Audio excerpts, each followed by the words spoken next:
In sports, if you want to be the best, there are no off days. Welcome into the No Off Days podcast, the NODPOD. Chris Cato, Brian King in the booth. I am Scott Smith. I caught a great movie, and it's probably a little too late on this. I know it came out a few weeks back. Air. Have you seen this one yet? No, I've heard good things. Yeah. So it tells the story of how Nike was able to score Jordan, because at that time, back in the early mid 80s, Converse was like the number one name in basketball. Chuck Taylors, you had to have them. Adidas was like the most popular because Run DMC was kind of sporting the Adidas swag.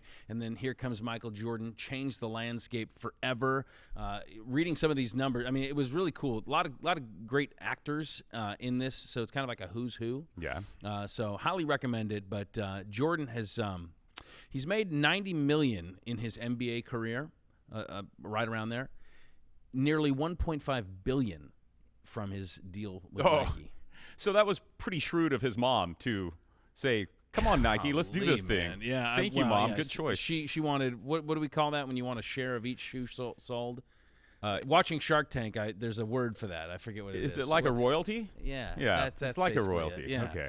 I'm not a businessman here. Yeah. So and Nike, pretty much saved that company because they were just a running shoe before that, and since then, obviously, they've been able to dive into every sport. I think it really paved the way for getting other big name athletes, and even our Chris Cato. I think these were the only. Are those the original Nikes? The original. These are the ones that Phil Knight brought. This was the prototype. Yeah, he made that bottom with a waffle iron. Look at that. There. Look at that. It's a beautiful thing. Put some miles on that. Ooh, I should have stretched before I did that. The Jordan brand has netted Nike, I think they do about $5 billion a year. Yeah. I mean, it's incredible. I feel like the NODPOD needs a shoe line. Do you think we can do that? I feel like we should at least have a Nike sponsorship since you're giving them so much love here. Well, it was a good movie, and I'm actually wearing Nikes as well. We all do. Funny how that works out. Yes. Well, if you'd like to get a Nod, what would a NODPOD shoe look like? Let's see. Well, it would have to have I wouldn't say AirPod because that's already been a thing. That's been taken. But the Air Nod. The Air Nod. I like that. And it could have our little, see our little logo here? It has that on it, maybe? The one that's on our coffee cup? I brought this in. This actually is a product. This is not product placement, but it's called the NODPOD. Oh. My wife bought me one of these. You know what it is? Well, you can read it. Is it sleeping medication? It's a weighted eye blanket. You put it over your head when you sleep. It's wonderful. Does that work? Yeah. I mean, I guess it works for what you're trying to get it to do. It looks like it would be annoying. It weighs down in your eyelids, and it cuts off all the all the blood flow to your eyes. You can't breathe. You wake up in the middle of the night, it's cinched around your neck. No, it's actually kind of. I wear it because my kids wake up bright and early in the morning, and they're opening the doors and all that kind of stuff. So I sometimes employ the NODPOD. So wait, you're telling me that our name's already taken? The name of our podcast was already copyrighted by someone? The name of our show is actually the No Off Days podcast. Okay. So are we going to get sued for calling it the NODPOD? Yeah, I think we might. By this weighted eye blanket company? Well, it's very nice. There's microbead technology in there. Yeah, you really are pitching yourself for a. I need one of these NODPOD people if you're listening. I don't have one, so send me one too. Brian King in the booth. BK, come on in here. Brian, I know that you're a fan of the weighted face mask while you sleep, right? I actually am. Okay. Sometimes I have migraines, and so those things actually help. I swear. I don't know what it is about it. How much weight do you want on your face? I depending on the degree of the headache, I'll go up to about 25, 35 pounds. Cinder block. It's just something very heavy on the eyes.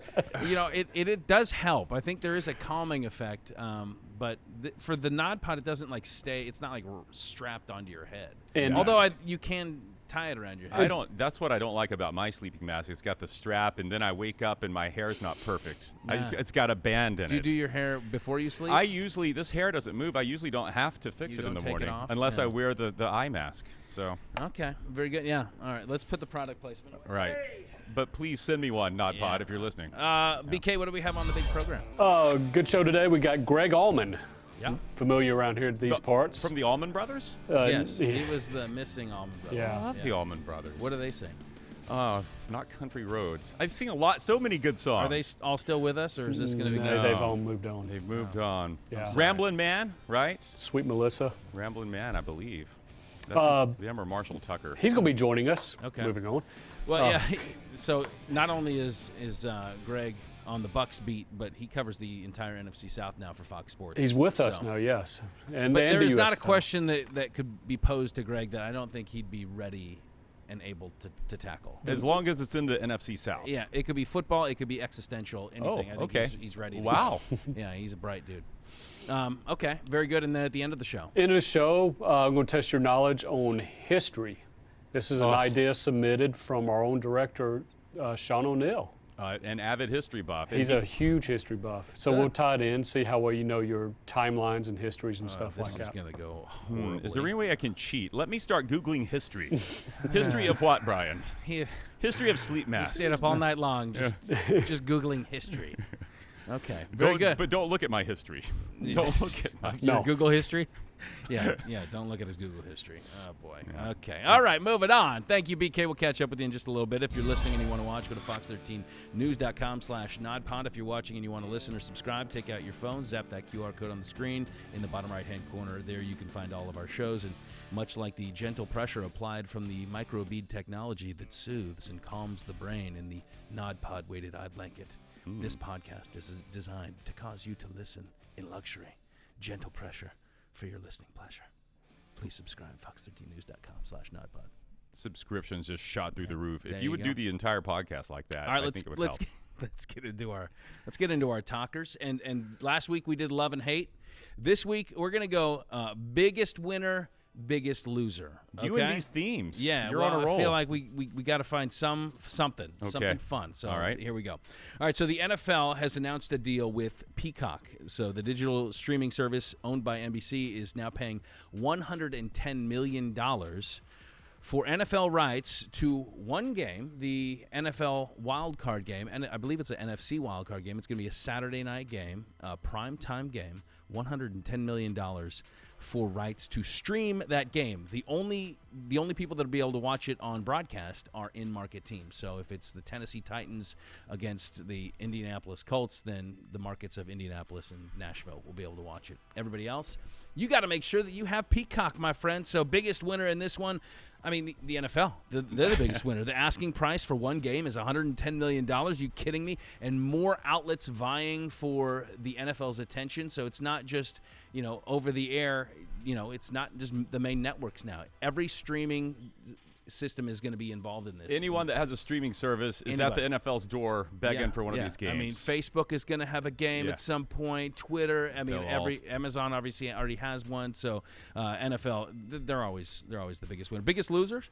Well, the viewers. I mean, they're forced to pay another $5 a month for another streaming service that they are only going to use probably once for this game. Yeah, just for this game, and then they'll tell themselves I'm going to cancel it, but then they'll forget, and then they'll have like 8 months worth of $5 a month. That's what we just do. Being pecked out of your account. Pecked like a peacock would. Exactly. That's what those darn peacocks. All right. So what do you got? Well, now I see how this is going to go. You're going to take the obvious biggest winner, which would be the NFL. You don't have to. I'll take I know the second. you always want to just disagree with me. You don't have to. Okay. Can I give you another big winner, though? Yeah. A Peacock. Okay. Because this is going to help, because right now they have 23 million subscribers. Oh, I thought you were talking about the bird. No, yeah, Is it like endangered? We need a peacock awareness, please. He's going to win because he'll get to spread his beautiful feathers and find a mate. Now, Peacock, this will be a win for NBC Universal because Peacock has done okay, but 23 million. When Amazon got into the NFL streaming thing, they had like 100. A lot of American households that watch football already had Amazon. I think this is a win for NBC Universal because they'll expand their footprint. They'll get into some households that currently don't have Peacock, right? So that's a winner, and I think a big loser is, well, you named us, and yeah, it's probably us. Yeah, and tell the viewers resent the fact that Peacock is charging them for subpar list of shows that they're paying for, that they told themselves I was going to cancel after 1 month. Now I resent Peacock for this. All right, I'll let you lead on this one. So CBS announcing Matt Ryan is joining their broadcast. Ryan is he's been clear to the point he is not retiring, okay? So he's just going to join the broadcast booth for this season ahead. But the Colts, they're still on the hook for $12 million because if he doesn't sign with another team, well, they still have to pay his salary So, this is quintessentially double dipping. Who's your biggest winner, biggest loser here? It'd be Matt Ryan, right? He's moving on. The Colts cut him, released him, didn't want him anymore after 15 years. Now he gets this. We don't know what CBS is paying him. No. But we got to assume it's, Yeah. nice little salary, nice little chunk. side hustle, and he's still getting what they owe him $12 million. The Colts do. I guess if he did officially retire, the league could block that. But so he's just going to hang out in not quite retired land. Yeah, I'm here. I'm just in the booth. I'm just a couple yards away, guys. If you need me, I'm a phone call away. Who's your biggest loser? Probably someone like Phil Simms or whoever he's going to push out eventually. You've got these. You got a tier of quarterbacks. Boomer, Phil do a great job, but getting a little longer in the tooth. Okay. Maybe the suits don't fit as well as they used to. And you get some of these recently retired guys, Brady, Matt Ryan, coming in, kind of grooming for them to take over as the next analysts. I got my biggest winner is the Falcons, offloading what was left of that contract. 2 years, $54 million. They timed it perfectly. They got Matt Ryan's best years. They had him for a good 14 years. Last year in Indianapolis, he played in 12 games and had, 13 interceptions. Yeah. So my biggest loser is obviously the Colts, because in addition to having to pay $12 million for somebody that is not on your roster, it's an $18 million cap hit. And then they lost a 2022 third-round draft pick. All right, Tom Brady in talks with the Raiders to purchase a minority stake in the team. No operational control. Brady already has a 10-year, $375 million contract with Fox that is going to be able to be honored. He'll be able to do both at the same time. He just can't be involved in any type of broadcast negotiation on Fox's behalf for the Raiders. So biggest winner here for me, obviously it's Brady. Brady keeps winning for I don't know how many decades straight. But out of all of his investments, and I don't know all of them, this has to be the best, right? To have a stake in an NFL team, one that you potentially could grow over the years. Who knows? He might take over for the Davis family at some point in time. And this, unfortunately, he did have to grease his wheels by purchasing part of an WNBA team. But this, his shares could increase over time. So, and you're buying into a team that's on the rise, and their location is on the rise as well. Biggest loser here, I'm tempted to say Mark Davis simply because of the haircut. It has nothing to do with this story. But I'm going to say Raiders fans, because you hated Brady for all those years because of the Tuck Rule game, and now you're being forced to like this guy because he owns your team. Yeah, I don't know if they have to like him, though. I don't know if they have to like him. They're gonna do it, though. Yeah, I say a big winner. If it's not Brady, it is the Raiders. This is only going to help them, even though he doesn't officially have any front office control or authority over operations. They're still going to lean on this guy, right? Yeah, you got a winner in the building where you can ask for advice, and other than FTX, everything he touches turns to gold, pretty much. And I don't know that he touched that because it's not real. Right? Yeah, he tried to. He couldn't get his mitts on it. Biggest loser probably Rod Woodson of the Raiders, who was the player who hit Brady in that Tuck Rule play. Because now Brady is part owner. Charles Woodson, yes, thank you. Brady's probably going to troll him by building some kind of statue out front. Yes, to himself. Yeah, to himself, showing him tucking that ball. All right. So finally, there is agreement in place. The Tropicana site is going to feature a new state-of-the-art ballpark. Tropicana Field? Exactly, right? No, it's the Tropicana site in Las Vegas. Sorry, Rays fans. But the Oakland A's are getting a new home. They have a lease in Oakland that runs through 2024. They're going to be out of there then. They will play the 25-26 season in a AAA ballpark in Las Vegas, and then by 27, they will step into their new stadium right there off the Strip. Price tag is high. I think one of the losers here is going to be the Rays, just by implication of what this means. Obviously, construction costs up against the timeline. What do you got as your biggest winner, biggest loser? Biggest winner, I think, is the A's franchise, which needs this. They are bottom of the MLB right now. This is a great move for them. You have the city of Los Angeles. They're still waiting to get the funding approved, but it looks like it's going to be $400 million from Nevada, from the legislature there. But Las Vegas is saying that they feel like they can draw 2.5 million fans a year just because of the crossroads that is Sin City and people's interest. You'll have a hotel casino built on that property, from what I understand. Obviously, sports books involved. So winner here, A's. Loser, it's got to be the possum, the possum that currently lives in Oakland Coliseum. Well, now he gets the whole stadium but to himself. Okay, Seems like a big winner. I was wondering if they bring him with. He forced everybody out. Yeah, you're right. Maybe he is the big winner. I got my biggest winner is Las Vegas, obviously. I mean, they got the Knights in 2017. They got the Raiders in 2020. This is a big league town now, and now they're getting a baseball team, and it's, like you mentioned, primo location. Biggest loser is the Bay Area. I grew up there. The Oakland A's are the blue-collar team. Okay, the Oakland teams were the blue-collar team in the Bay Area, and I feel like, just kind of taking a cue from all the residents that are vacating the state of California for a myriad of reasons. I think it kind of ruins the fabric of the area a little bit when you have a team that has so much history there that you miss out on some of that. I know they were in different leagues, but, that Cross-Bay rivalry with San Francisco, you miss all that. And I think that the residents there of the Bay Area are the biggest losers here. You got two teams that are leaving within the span of a decade. It's brutal to me. Not good. So it's sad to see them go. The Live Tour, their playoff finish interrupted on the CW for the Goldbergs. The event in Tulsa wrapping up 54 holes, and they go to a three-man playoff, and then the TV coverage on the CW dumps out, and they go to a variety of different syndicated programs, but one of those was the Goldbergs. Biggest winner, Live players. I mean, they're continuing to win because it does not matter if anyone saw them win. Who cares if a tree falls in the forest and that money cashes, baby? It doesn't matter. The big winner are the Live players. The biggest loser, I'm tempted to say the Live Tour because the ratings are not good, but I'm going to say the PGA Tour is the biggest loser here because they're the only ones that their product goes down because a lot of these players are still playing on the Live Tour. The Live Tour has endless amounts of money to continue to flail in TV ratings, and your product on the PGA Tour side is still suffering because of it. So what do you got? Yeah, I got a big winner other than at Live Tour, obviously. And Dustin Johnson, by the way, pockets $4 million for this. No one gets to see him the way he finished, but he pockets $4 million, which is $1.3 million more than he would make if he wins the PGA Championship this weekend, by the way. Isn't that crazy?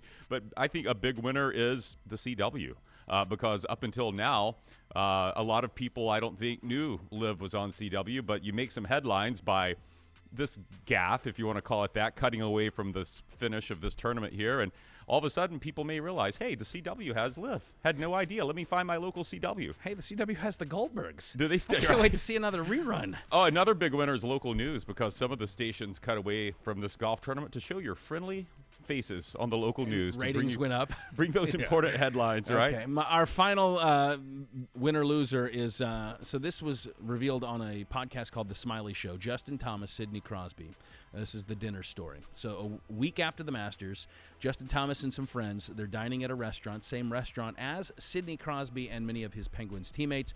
Crosby has a nice bottle of wine sent over to Thomas's table. Thomas responds by sending the waiter, having the waiter send to Crosby's table a Caesar salad, but wait, one Caesar salad split 8 ways, so each person got one leaf, one crouton. Crosby then responds by sending over 7 shots, rimmed with salt, garnished with a lime, inside simply warm water. Penn's players then, what's the response then from Thomas? He sends 8 glasses of 2% milk over to Sidney Crosby's table. Thomas then tries to pick up the tab. Crosby sends a note back saying, you don't need to pay for us because you're probably still hurting for missing the Masters cut. Oh. So I love this trolling back and forth. It's all playful. At the end of the day, they both went to one of those guys' house. The Penguins. And they all played a game of, supposedly an epic game of Flip Cup. So the biggest winner here is, I think, just about everyone. I think Thomas, Crosby, all the players, the restaurant, the wait staff, and, of course, all of us, because we got to bear witness to this wonderful story. And then the biggest loser, if there is one, it's probably the other patrons at that restaurant who weren't getting their check or weren't getting their meal. Because the wait staff is too worried sending about glasses of milk back and forth.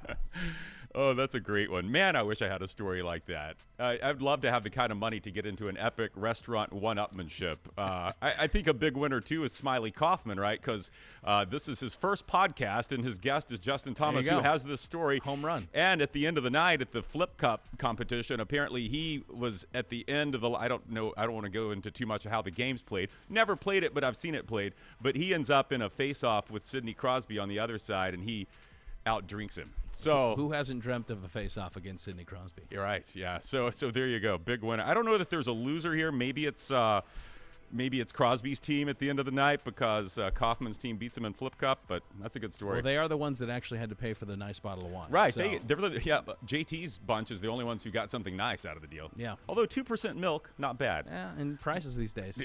You know. Yeah. All right, what do you say we talk a little football? We are welcoming in our guest, a local guy, but he has national appeal as well. Let's bring him in.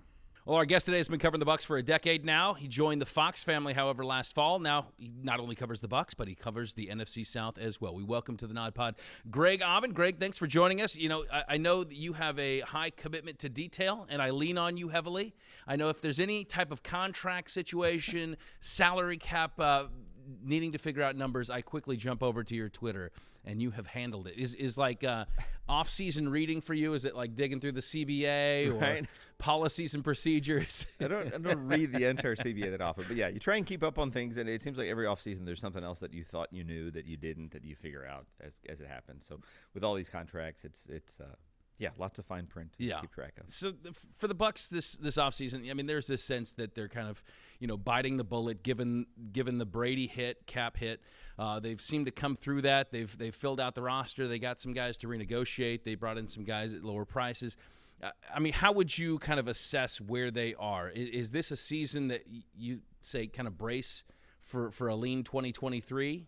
Yeah, I don't think it's quite as bad as I thought it might have been, in that I think going into free agency, whatever it is, 2 months ago, I didn't know if they were going to be able to keep Jamel Dean or Levante David. And to keep those two, to keep Anthony Nelson, kind of seemed like a bonus almost, just because they were in such a real tight bind financially with the salary cap. So to be able to keep those guys, some real key pieces on defense, and then even the guys they've lost haven't necessarily gotten a whole lot of – I mean, this was a year where we thought there were going to be all these compensatory draft picks coming to the Bucs and would be losing big names.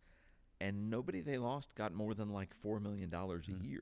So, they lost guys like Sean Murphy-Bunting and Mike Edwards, Rakeem Nunez-Roches. A lot of players we've known for a long time that were parts of the Super Bowl team, but nobody really huge. And they've been able to fill in with guys like Baker Mayfield and Greg Gaines and some of these other guys they've signed. So I do think there was definitely a sense of, like you said, kind of taking your lumps, if you will, trying to get out of some of the salary cap mess they were in. But maybe not as drastic as it could have been. But when you look down the road, do you feel like this could just be like a one-year deal? How are they set up for 2024 and beyond? I think they're still going to have a little bit of tight spending a year from now in 24, because a lot of what they did this year was also borrowing from 24. So, they'll have some priorities in terms of guys they want to keep. Antoine Winfield will be a free agent next spring. Tristan Wirfs still has his fifth-year option, but they'll want to lock him up. Those kind of things. But, there'll be a much younger Bucs team this fall. I think of their 13 oldest players from last season, only 2 of them are back. So, they were the oldest team in the NFL last year. They'll be like one of the top 5 youngest this year. And that's good, in that gets you kind of recharging with younger players all over. I think there was that sense with Brady. You wanted to kind of surround Brady with all this veteran, established leadership, playoff experience types. And now you can – they probably won't have the accolades they did a year ago, but they might not be really that much worse from a talent standpoint. The age was the knock, and so it's amazing how quickly you can turn that thing around.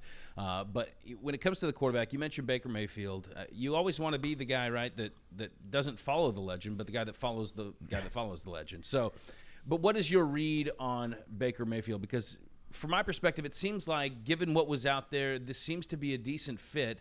But I think the immediate response that you have to, if you're going to take that position, is 4 stops in a year's time. So what's the book on Baker right now? Yeah, it's interesting. I mean, I think Baker has the right mentality. I think to be able to come in and take over for Tom Brady, you have to have a fair amount of confidence, and I think he has that. I mean, I think there's for him to be signing on a 1-year, $4 million contract, is really low by NFL standards. So he'll have all the motivation in the world to try and reestablish himself as the guy who took Cleveland to the playoffs and won a playoff game in 2020. If he can do that, he gets back into that, $20 million echelon. But right now, this is very much a prove-it deal. So, I think he has a distinct advantage in experience. I mean, it'll be a competition with Kyle Trask, but when one guy has 100 touchdowns in the NFL and the other one's thrown 9 passes, that's just Kyle Trask's going to really have to outperform him in the preseason to win this thing. Who has the most proof in this upcoming season? Is it one of the quarterbacks? Is it one of the coaches? I mean, you could definitely make a case for Todd Bowles in that I think, last year, the narrative going into last year was that, Bruce wanted to leave a team to Todd Bowles that would be playoff ready. That was a championship contender. So to have them be, a team that doesn't have a winning record, a team that loses in the first round of the playoffs badly, they disappointed there. So this will be a team that is much easier to exceed expectations, for sure. I mean, I think most of your national sites have them as, one of the worst 5 or 6 teams in the league. And even in a division like the NFC South, where there's not a clear front runner, they're seen as being on the low end of that. So I think wherein last year was a team that had such high expectations and it was easy to disappoint, they kind of benefit from the opposite now, where not everyone's going to be seeing Tom Brady and thinking, oh, this is a championship contender. If they got to the same 8 wins this year, it would probably be more of an accomplishment. The disappointment of last year really kind of triggered there in training camp when you had the loss of Ryan Jensen out of the gates, and there seemed to be somewhat of a domino effect from there.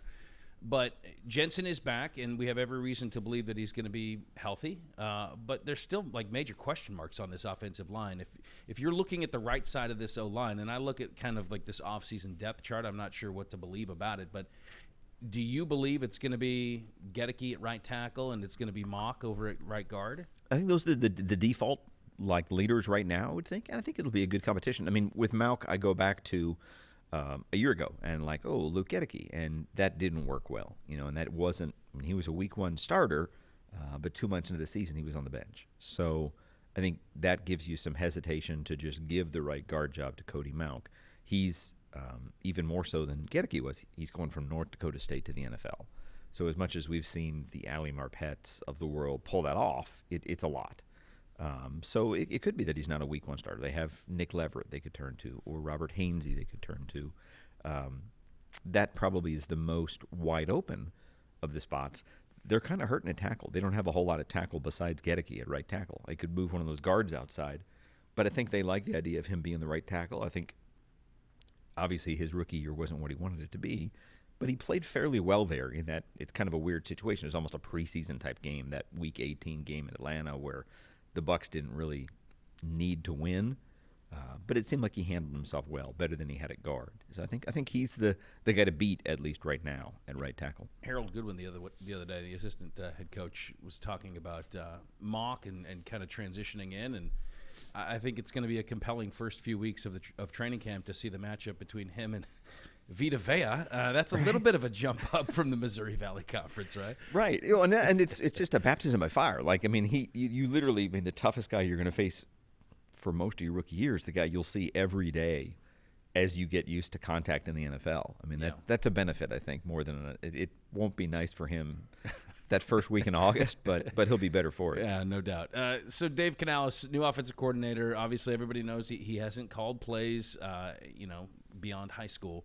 But what's your read on what this offense is going to look like under his charge? Yeah, I'll be curious to see. And that the personnel here doesn't necessarily match up with the strengths of what they had in Seattle.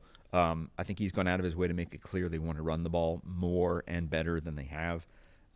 This was the worst run game in the NFL last year in yards per game and yards per carry. Let Leonard Fournette go and didn't necessarily replace him with anything substantial. Right. So in one sense, I think a lot of their optimism is just hoping that a new line, a new scheme will execute much better than last year's did, because last year's wasn't good. I think the offense as a whole was kind of flawed. You had Tom Brady, but Brady didn't have the confidence to kind of sit back there and wait long enough to let the downfield passing develop. Baker, obviously, I think most anyone would be more mobile than Tom Brady was last year at 45, but I think having a little bit of ability to extend plays and scramble will help with that. Mayfield still has Mike Evans and Chris Godwin as a starting point. So his best year in Cleveland had Odell Beckham and Jarvis Landry both go over 1,000 yards, and I think that's a lot like that.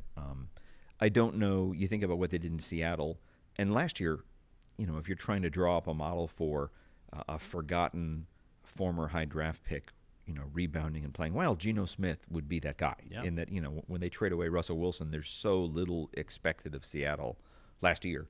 And I don't even know that people drifted right away to, they have Geno Smith. It's like maybe it was Drew Lock. You didn't really know what it was going to be. You certainly didn't expect 3,200 yards and a Pro Bowl season. And now, Geno's a $25 million quarterback. So that's absolutely the model for, hey, if you can do that with Baker Mayfield, that would work out great. And again, it's a different situation, but I think, Canales is ridiculously positive and optimistic about what they can do this first year. Just listening to him talk, I feel like it kind of exudes the energy through the TV set. So, I mean, if that has any type of reverberation in that locker room, I think that's going to be some good news for this offense. The draft is now in the books, and they come away with a handful of guys. A lot of good names. Yaya Diaby wearing number 0. That immediately catches my attention, and so I want to root for that guy. Yeah. But where do you think their best value pick was? If you had to guess now, I know it's hard. Nobody knows, but where do you like the value? Cansey probably wasn't good value just because I think a lot of people saw him going later in the first round. So I think he filled a need, and they like him, but it wasn't like, wow, he's still there at 19. Cody Mauch, to get him at 50 made a lot of sense, or 48, I guess, where they got him. Seemed like good value. Those later round picks, I mean, it's one of those where Payne Durham, the tight end from Purdue, is a big guy who I think won't look like a 5th round pick when they get there. There's other guys they got late in the draft in terms of 3 6th rounders, and some of them will 6th round picks for Jason Light have been a crapshoot. I mean, a lot of those never play a snap. So to get impact, you think about what O'Keefe did last year as a 6th rounder was really impressive for any late round pick. And you get the sense, even with undrafted guys, this Sean Tucker, this running back from Syracuse, is a guy that I think will make this team, as long as he's healthy, as long as he works through all that, could really help them this year. When the TV schedule comes out, we see that, obviously the Bucs, they get 2 primetime games. Atlanta doesn't get any. 7 as a whole in the conference or in the division. So I take it that they are still down on the NFC South. But if you had to do some preseason, and perhaps you've already issued some preseason power rankings, how would that rejostle? Really close. It was just funny. We had to, right after the schedule came out, we were asked to pick every single game, like win or loss in each week. And I was really tempted to have all 4 teams with the exact same record. Really? It felt like a cop-out to not pick a division winner and have a 4-way tie, but it feels like it could be really close to that. I mean, last year, Bucs were 8-9. Everybody else was 7-10. And I think what I came out with this past week was Panthers at 9-8, I think, and everyone else at 8-9. Hey, you got a team with a winning record. You get that monkey off your back, and you get a team with a winning record. But not much beyond that. I think they can all be a little bit better, but there's all question marks everywhere you go. Yeah.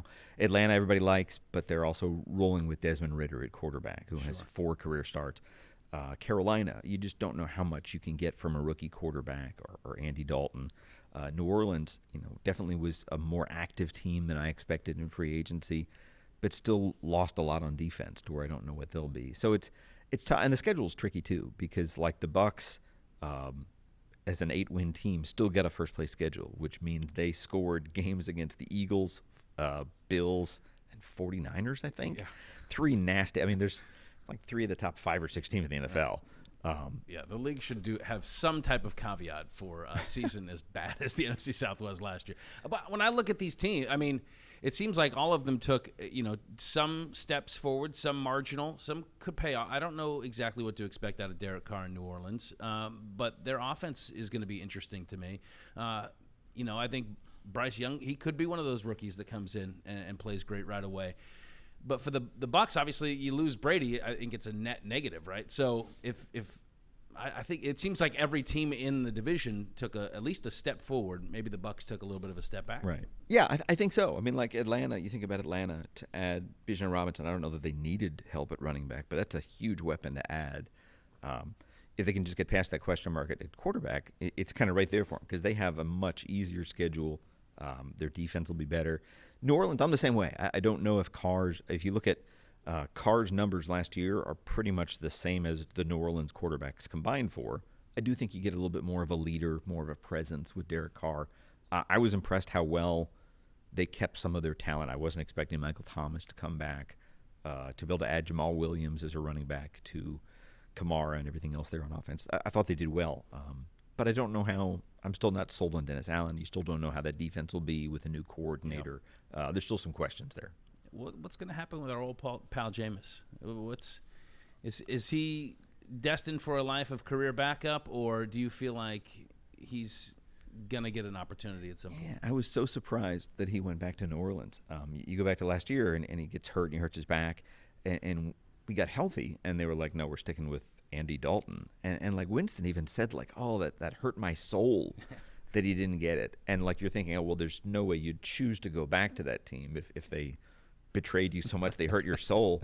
And they kind of offer him a pay cut where he's supposed to make like $13 million, and he ends up getting like $6 million to stay there with the one team that just invested a huge amount in Derek Carr. So I have to think he just likes New Orleans and likes the situation there, and didn't have too much of a compelling offer from outside New Orleans to choose to come back and be, a low-paid backup there now. What is the most compelling quarterback situation, do you think, in the NFL league-wide? So, I mean, obviously, Rodgers, with the Jets. Is it Green Bay with Love? Is it any of the rookie quarterbacks? Is it a new contract for Lamar Jackson? What's the most compelling quarterback story this year? Yeah, it probably starts with Aaron Rodgers. I mean, that's probably the most exciting to see him go to a franchise. Obviously, the Jets have struggled to find any kind of consistent postseason presence at all, have built, brought in some players around him. You go to Denver, obviously it wasn't the year that I think people expected for Russell Wilson. You add, Sean Payton to that. They'll be much improved. There's definitely something in the younger up-and-coming quarterbacks, not just the rookies, because obviously in Young and in Stroud and in Richardson, those three are all probably going to get thrust right into it. But younger guys like, again, Desmond Ridder, as a starting quarterback, Sam Howell potentially in Washington. Jordan Love has one career start and is now trusted with, what is otherwise probably a playoff team in Green Bay. So I think there's a chance for another, if you would, like a new class of young quarterbacks to come in. And we don't know necessarily who they'll be. You had, in recent years, you've had the Burrow, Herbert, Josh Allen, Jalen Hurts, that wave come in, and kind of that wave has stepped in and taken over for so many that, kind of went away. I mean, Philip Rivers and Matt Ryan and now Tom Brady. And you saw these generational quarterbacks. You can go back to like when Eli Manning stopped. And there was a void there. And I think there's definitely been a new class that comes in these young quarterbacks. You put Trevor Lawrence in that same mix now. But now this class has a chance for 2 or 3 new quarterbacks to enter into that. Maybe not top tier, not top 10, but in that second tier, that 11 to 20 tier that could use some, a jolt of youth, I think. Speaking of tiers, when is the next Bucs Ring of Honor inductee? Who is it? Yeah, that's a good question. And it's funny because I can't tell whether they'll try and pair it with the throwbacks, with the creamsicles, and make it a nod to yesteryear, or whether they milk that for 2 different big game things. The names I would start with that are the most obvious, how is that guy not guy in the Ring of Honor? Yeah. I'll say Hardy Nickerson, Simeon Rice, Warwick Dunn, those 3. I don't think they have to start going to the Brady. I don't have to go right to Brady. You could wait a year on that. It was name the field after him first. Right. Well, and like the fact that I always felt like you had to yield to the Patriots. You had to let them kind of thank their guy first. We have to get through Thank You Tom Day up in New England. Right. First. So, but they're doing that like in week 2 or whatever it is. So that clears the path if the Bucs want to. It would have been rude for them to put him in a Ring of Honor or retire 12 or something before the Patriots had a chance to. 3 years here, won a ring, but it's not the same. So no, for the Bucs, I would start again. Sim, Warwick Dunn, Hardy Nickerson. There's a lot of people that like James Wilder. I don't know if he's right there. And then once you get through those, you get to more recent guys in terms of guys like, again, Brady at some point will be in the Ring of Honor. I don't know when. Gerald McCoy is probably on that short list at some point here. But I would be surprised if it's not. I don't think they need to go coaches. They've kind of hit on all the coaches they need to. They even put Monty in, so you had an assistant coach in. I think Rice or Hardy would make a lot of sense for this class. I mean, I've only been in this market 7 years, and it seems like they've added quite a few names in my time here. I feel like they're going to run out of real estate. Where are they going to? Yeah. Where is there going to be an outer ring? They have to go to the other side, I think is what it is, because already it's kind of like the Gruden thing opened up a spot, if you will, and bought them a year. But unless they want to go like down a point size where it's like slightly smaller and cramp it in. Sans font, yes. Right. Yeah, I think they've just got to embrace the second side. So that'll be nice to have it on, because then once you do that, that buys you at least another decade, I guess. Yeah. Before you run out of real estate on that side. Well, either that or you got to expand. You just got a bigger stadium, right? Bring up that. We'll save that conversation for Extra ribbon. Exactly. Take out some seats. We're going to add an extra ring. All right. Well, we appreciate all your insights, Greg. Of course, you can cover him, or you can watch everything that you do cover. NFC South. You're covering USFL football too. I have been. I was in Birmingham this past weekend. So, yes, if you need a USFL fix, I'm there for you. I'll be in Memphis in 2 weeks. I'll be in Canton in 3 weeks, covering the USFL on Fox. Very good. The great Greg Auman joining us today on the No Off Days podcast. Thank you so much, Greg. Thanks again, man. And poof, the magic of podcasting. Greg Auman disappears, and in steps Christopher Cato. Big downgrade, right? No. But Greg is very insightful, and he has his finger on the pulse over there at $1 plus the rest of the NFC South. So it was nice to lean on some of his insights. And, so the next Bucs Ring of Honor, I kind of thought it might be Tom Brady. I mean, how quickly can you usher this guy through? But as he makes a valid point, there's probably some other guys waiting in line as well. So yes, though none of them are the GOAT, but they also deserve their name up there. Again, just rename the stadium Raymond James Stadium. How about just Tampa Bay? What was his full Thomas Edward Patrick Brady Jr. the third Memorial Stadium? Jr. the Wait, third, not yes. Memorial. He's still with us right now. Hold up. Let's bring in BK. Brian, now you off the top, you teased us with another kind of little game history lesson. Little history lesson, yeah. You're going to blame this one on Sean if it doesn't go well, Director Sean. This is Sean's game. Okay. This is his baby. So if we love it, then next week it's Sean sitting. We're going to tilt that camera to the left and start. No, we won't. You do that. not want me punching this show, trust The me. camera is moving left as we speak. There it goes. Oh, look at Sean's operating the camera in there as well. He really does control everything. Okay, so let's jump into this. What do we have?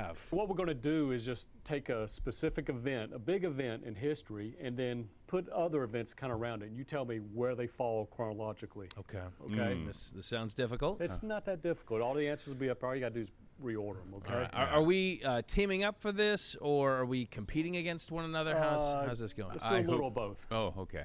Let's just kind of guess. I mean, you can talk it out. Okay. I don't Sounds like like we're on a team. Yeah. You don't like that, do you? I'm going to throw you misinformation. Okay. Yeah, that's the right one, Scott. That's What the other right kind here. of information do you serve? All right, here we go. Here we Let's go. with We'll the first start with the Fenway Park. Their very first game. Okay. Scotch tape invented. And the first commercial flight. This all happened in the same year. No. It Okay. happened around the same time. So you tell me which happened first. Fenway Park opened first, then Scotch tape was invented. Cato, do you know any of these dates? I feel like Fenway is that I think it's like 1907 or something like that. Yeah, I don't know. I'm not going to be much help on this, I don't think. First commercial flight, you would think that would be last because, right, it took them a while to Orville and Wilbur did their thing. Orville Redenbacher? Yeah, they made their popcorn. Commercial flight means they're flying people. Exactly. So that's I'm putting it into perspective. They did what was Kitty Hawk like 1904 something, but you're not going to have big commercial jets yet. So let's put that one last. Okay. No, Well, you then don't like that. He doesn't like working with me. I'm gonna let's just compete against each other then. Okay. I'm gonna go A C B. A C B. I'm BAC. Blood alcohol content. BAC. Okay, let's see it. Boom. ACB. There we go. You Fenway should have Park gone with me. opens. Oh, I was first wrong on commercial the year. flight was 1914. And you know where the commercial flight, the very first commercial flight took? I know this. Yes. St. Petersburg. To Tampa, yes. Mr. Janis was the pilot. Tony Janis, yes. Wow. 20 But minutes. 1914. That's impressive. And Fenway Park opened April 20th. I feel like it happened 1912. yesterday. Yeah. That was a what busy time time back then. I mean, you had a war going on, right? Or we were about to enter World War. Well, tell me what happened One. 2 days before Fenway Park opened. That the goat came and cursed them You're at right the construction on it. You're on the site. cusp of it. Titanic sank. Oh. 2 days, 2 days before. It was actually 5 because they had a couple rainouts. Okay, you ready for the next one? Yeah. Okay, we'll move up some. Okay, Lou Gehrig's speech. Okay. The first night game at Yankee Stadium, and DiMaggio starts his consecutive games hit in a row streak. Put those in order. Okay. I'm going to say B-A-C. I do like C being last because I heard that date the other day. I think this was the date in history. It was like 2 days ago. Was the anniversary of DiMaggio's starting his history. I think it was as we tape this yesterday. So I like C in the last place too. I'll go. Well, Lou Gehrig. Let's see. Did his speech take place at night? No, daytime. Let's go BAC. Is that what you said? I said BAC. I like BAC too. Okay, let's see it. Oh. ACB. Oh. Yeah. Could we move to a period of time where one of us was alive? Possibly? Okay. Is that is that a thing we could do? No. I like these. I got one more, then we'll move it up to our time period. Okay, this should be easy. Okay, you ready? Will Chamberlain scores 100 points. United States win the first hockey gold medal in the Olympics. And Roger Bannister beats the 4-minute mile. Oh, yes, Mr. Bannister with his fleet feet. Oh. It happened so quickly, I don't even remember the year. Let's see. I'm going to go reverse order. Let's go CBA. I want B to be last in this one. I want to go I want to go ACB. Let's keep Wilt up top. Yeah. Okay. I think Scott got it. The CBA? All right. There it is. The collective bargaining agreement. There you go. Wilt didn't score. Oh, my gosh. I need glasses. 1962. 1962, Okay. yeah. Wow. And the first hockey gold medal was at Squaw Valley, 1960 Olympics. Ah, yes. Yes, good times. Squaw Okay, Valley. here's some that's more in our time. Okay. I just knew the Bannister 4-minute mile. There you go. You had it. Okay. Buster Douglas defeats Mike Tyson. Okay. I remember watching that. Dallas wins its first Super Bowl in 15 years. I think it's their third one overall. And then Michael Jordan wins his first NBA title. Put those in order. Okay. Okay. So I'm gonna Buster. I think that happened probably like 91, Early 90s. Yeah. 91ish. I think the Cowboys, their first Super Bowl in 15 years. If I had to guess, I think it was. Is that like 92? Mm-hmm. That's what I'm thinking. And then Jordan, I think, is the first. So I'm gonna go Cab. Give me a Cab. CAB. CAB. Okay. Close. I'm going to. Oh, come on! What about me? Go ahead, then. I'm going to keep them in that order. ABC. It's as easy as ACB. There you go. Okay. So Okay. Jordan, We were 91. close, right in that same Yep. era. Okay. Yep. Okay. Cowboys 93.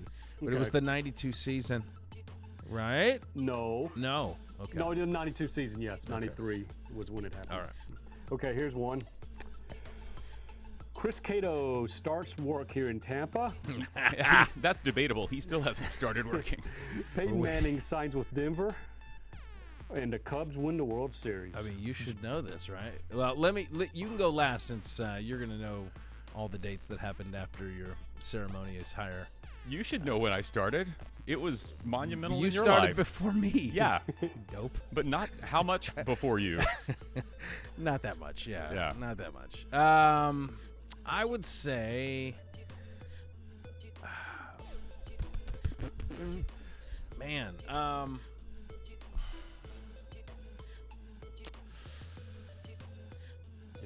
It's about sorry, time. this is tough. It's about time, Scott. Yeah, I'm gonna go. BAC. I know that Cubs won the World Series after I started here. I remember watching that in the newsroom, and everyone was cheering for Joe Madden because he's was from Tampa Bay. Yeah. So, But what about Peyton? now I'm figuring that out. I know he won a Super Bowl with the Broncos after I moved here, but the question is, Brian may have tricked us here. When did he sign? How long was he with Denver? I think he signed. Yeah, let's see. When did they win the Super Bowl? 2016. Yes, they won in 2016. So he signed right before I started. So we go BAC. That's what I had too. Let's see it. Give it to us. Yeah. BAC, both of you. Okay. Good job. And when did Scott start working here? Well, you're about to. We'll answer that right now. Okay, here we go. Scott Smith starts working in Tampa. Sergio Garcia wins the Masters. And Austin Dillon wins the Daytona 500. Okay, I got that order. So we'll let Cato go first, right? Okay. I don't remember when Sergio won the Masters. Sergio. Scott came in early-ish 2016. Yeah, because I was already here making my presence known. Thought you were the young, I was the young hot thing. I was here the at young Fox hot 13, and then here comes Scott. I've been yesterday's leftovers ever since. The station finally refers to these as the golden years. That was the last fully guaranteed contract this TV station gave was to Scott Smith. It's true. Gosh, Austin Dillon didn't win Daytona until he's going to be last in this order. We're going to go. Would Brian give us 2 BACs in a row? Would he do that? Let's keep it like it is. Okay. ABC. You're going ABC.